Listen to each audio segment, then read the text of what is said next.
biggest dilemmas in society today with athletes is the argument of should college athletes be paid or not. Many times when thinking about college athletes, we tend to put them on a higher pedestal than normal athletes, or normal college students, I should say. We tend to forget that they're still common students just like me and you, and they're going to class every day. An article released by the Santa Clara University of Law, written by a handful of lawyers, talks about this. It said that we call them student athletes. We put too much emphasis on the athletes and should focus on the student part first and their main goal of getting a degree. To reiterate this point, a law student at the Seattle University School of Law wrote an article where he discussed that since the inception of the NCAA, it has been their main focus to put academics first and athletics second. A study has shown that athletes who get their degrees they tend to focus on their athletics more. As you can see, that they aren't successful in the real world, whereas normal students, they tend to be pretty successful. So they need to focus on the academic side. And so why do these students need to be paid even more? They're already getting most of their tuition and expenses paid through the scholarships that they have received, both academically and athletically. An article released in 2014 talks about athletic scholarships and all that they include. Here is an athlete receiving free tutoring from an advisor at the athletic facility down at Louisiana State.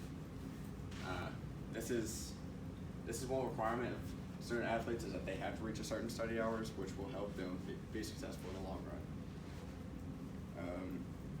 A couple more things that they get is like they get the better housing on campus, they get the finer dining halls, and they get everything paid for. Here is an example of a scholarship offer, and you can see where it tells all that they receive, where it starts with tuition, books, supplies, room, board, miscellaneous fees, and travel expenses.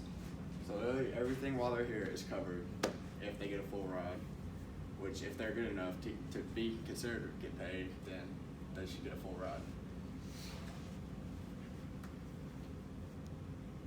Another thing that, here's just another example of them living large. See, they got their own dining hall.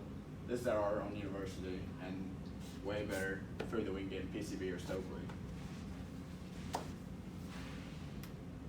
Here, another thing that will help them get paid in the long run, if they really are good enough, is national recognition. Through platforms such as ESPN, CBS, Fox, and others, these stellar athletes are constantly put on display for the nation to see their talents.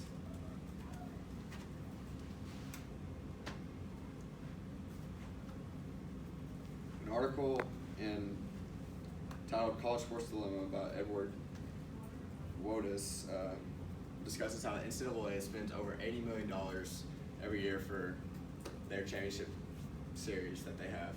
As you can see here, the NCAA is making tons of money, because this is just one of their many sports where 64 teams, which means 64 fan bases, are buying tickets to every single one of these games and merchandise to wear the game representing their team.